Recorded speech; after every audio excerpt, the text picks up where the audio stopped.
Hello everyone, welcome back to another Hydelicious video. Mumbai में बहुत ही ज़्यादा दर्दनाक और चौंका देने वाली बात हुई है। इस बात को जिसने भी सुना वो सब लोग शॉक्ड हो गए हैं। इसके बारे में पूरी डिटेल जानने के लिए स्टार्ट करते हैं हमारी वीडियो को। सो विदाउट एनी चटर पटर खोलते हैं अपने कार्यक्रम का shutter. So let's go to the video. I just shocked when I was see this news कि ऐसा कैसे हो सकता है, ऐसा कोई कैसे कर सकता है किसी के साथ में। आपने वेब सीरीज और काफ़ी सारी मूवीज में देखा होगा कि कोई इंसान एक दूसरे इंसान को मारकर खा रहा है या फिर कुछ और इसी टाइप की घटनाएं। आप सोचते होंगे कि ये सब सिर्फ मूवीज में या वेब सीरीज में ही होता है या फिर हमारे आसपास के एरिया में तो होता ही नहीं। ऐसा कुछ होता है, ऐसा हुआ है, ऐसा इंडिया में ही हुआ है। मुंबई के मीरा रोड के घर में जब पुलिस पहुंची तो उनको बहुत ही ज़्यादा शॉक्ड कर देने वाली चीज़ नज़र आई। वो थी एक लाश, वो भी कुकर में पड़ी पकी हुई। चलो जानते हैं इसकी पूरी स्टोरी।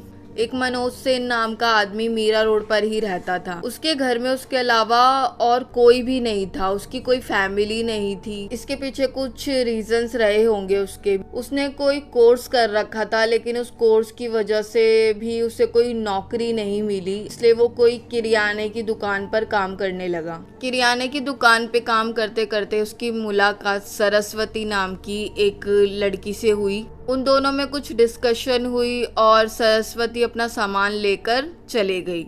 इस इंसिडेंट के कुछ दिनों बाद ही जो मनोज था उसका एक बहुत ही बुरी तरीके से एक्सीडेंट हो गया था। एक्सीडेंट की वजह से उसे हॉस्पिटल में एडमिट रहना पड़ा। हॉस्पिटल से थोड़ा सा ठीक ठाक होने के बाद वो जब डिस्चार्ज हुआ तो उसको बहुत ही ज़्यादा प्रॉब्लम होने लगी अपने सर के अंदर। उसका सर चकराने लग जाता था, उसे उल्टियाँ होने लग जाती थी। तो वो डॉक्टर के पास गया दोबारा से और डॉक्टर ने उसे बताया कि वो HIV पॉजिटिव है। डॉक्टर ने कहा शायद तुम हॉस्पिटल में रहे थे इतने टाइम तक तो कुछ वहाँ पे सिरिंज वगैरह का कुछ गलत यूज़ कर लिया हो या फिर क्या पता तुम ही ऐसे हो। फिर 2014 में उससे फिर वही सरस्वती नाम की लड़की दोबारा से मिली तो मनोज थोड़ा सा और शॉक्ड हो गया कि वो थोड़ा थोड़ा याद करने लगा कि तुम तो वही लड़की थी ना जिसको मैंने इतने टाइम पहले देखा था। तो ऐसे ऐसे करके सरस्वती और मनोज के बीच में बातचीत चलने लगी। काफी अच्छे संबंध उनके बन चुके थे। देन वो थोड़ा थोड़ा करके क्लोज आने लगे तो सरस्वती ने मनोज को बताया कि वो एक अनाथालय में रहती है, उसकी कोई फैमिली नहीं है। तो मनोज ने सरस्वती से कहा कि वो अनाथालय में रहती है, उसको अच्छा नहीं लगता और वो मनोज के साथ शिफ्ट हो जाए। सरस्वती अपने अनाथ आश्रम में वापस गई और उसने वहाँ के लोगों को जाकर बोला कि एक्चुअली हुआ क्या है, मेरे अंकल मुझे मिले हैं और वो मुझे अपने साथ लेकर जाना चाहते हैं। मेरे अंकल बहुत ज़्यादा अमीर हैं और वो मुझे पढ़ाना लिखाना चाहते हैं। सरस्वती को मैथ्स में बहुत ज़्यादा इंटरेस्ट था तो मनोज ने भी वहाँ पे जाकर यही बोला कि मैं इसको मैथ्स पढ़ाऊँगा और इसके आगे की पढ़ाई जारी करवाऊँगा। देन दोनों के दोनों मनोज के घर में शिफ्ट हो गए।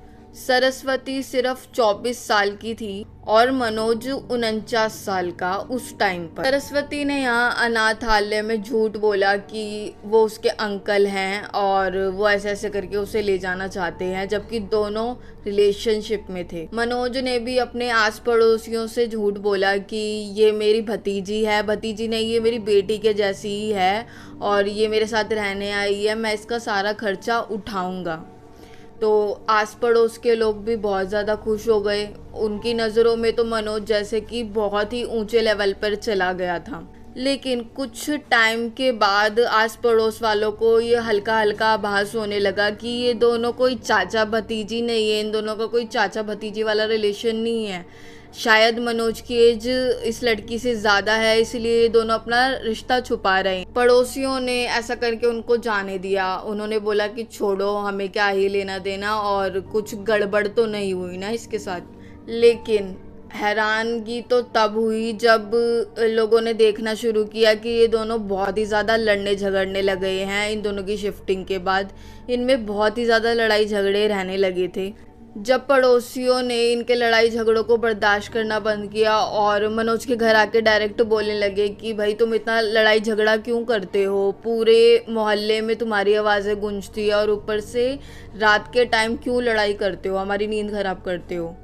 तो मनोज ने कहा अब 2 बर्तन है तो खटकेंगे भी, तो इसी तरीके की बात कुछ हुई थी वहाँ पर और उन्होंने वो वाली बात टाल दी। देन इसके बाद 4 जून 2023 को मनोज के घर से बहुत ही ज़्यादा गंदी स्मेल आने लग गई, बहुत ही ज़्यादा गंदी। आस पड़ोस के लोगों ने जब ये स्मेल सूंघी तो उन्होंने सोचा कि नॉनवेज बना रहा होगा शायद मनोज, लेकिन उनको ये नहीं पता था कि आगे पक क्या रहा है उसके किचन में। तो आस पड़ोस वालों ने कुछ ज़्यादा ना सोचकर पुलिस को फ़ोन कर दिया, क्योंकि वो जो स्मेल थी वो कम नहीं हो रही थी और ज़्यादा बढ़े जा रही थी। और कोई नॉनवेज की स्मेल ऐसी नहीं होती, वो बढ़े ही जा रही थी। नॉनवेज में तो एक होता है ना कि हम मसाले वगैरह का यूज़ करते हैं तो उसकी एक अलग स्मेल हो जाती है, लेकिन वैसी स्मेल नहीं आ रही थी, वो स्मेल समय के साथ साथ बढ़े जा रही थी। तो लोगों ने पुलिस को कॉल किया, पुलिस ने उसके घर पे दावा बोला और जब पुलिस ने अंदर जाकर देखा तो मनोज किचन में कुछ पकाने की कोशिश कर रहा था। जब पुलिस वालों ने मनोज से पूछा कि भाई तू ऐसा पका क्या रहा है जिससे इतनी गंदी स्मेल आ रही है पूरे मोहल्ले के अंदर, तो मनोज ने कुछ ना बोलते हुए झिझलाकर पीछे हट गया, वो एकदम से कुकर से साइड में हट गया। जब पुलिस वालों ने कुकर को खोलकर देखा तो एक बहुत ही ज़्यादा शॉक करने वाली चीज़ उनको नज़र आई और वो था किसी इंसान का पैर उस कुकर के अंदर। हाँ, मनोज कोई पैर पका रहा था उसके अंदर और सीटियों की आवाज़ें भी गूंजे जा रही थी बहुत ही ज़्यादा। तब जाके पड़ोसियों ने फ़ोन करके पुलिस को बुलाया। देन फिर सबके सब पीछे हट गए। आस पड़ोस के लोगों ने जब फूट देखे, वो भी पैर में क्या था ना, जो नीचे के तलवे होते हैं हमारे, फूट होते हैं, वो था उस कुकर में जो पक रहा था और उसकी इतनी गंदी स्मेल आ रही थी। अब पुलिस वालों ने जांच पड़ताल करनी स्टार्ट की, पूरे घर में उन्होंने छानबीन करना शुरू कर दिया। देन उनको बहुत ही ज़्यादा और भी शॉक करने वाली चीज़ें मिली और वो थे अलग अलग बॉडी पार्ट्स, वो भी प्लास्टिक पॉलीथिन में रैप किए हुए।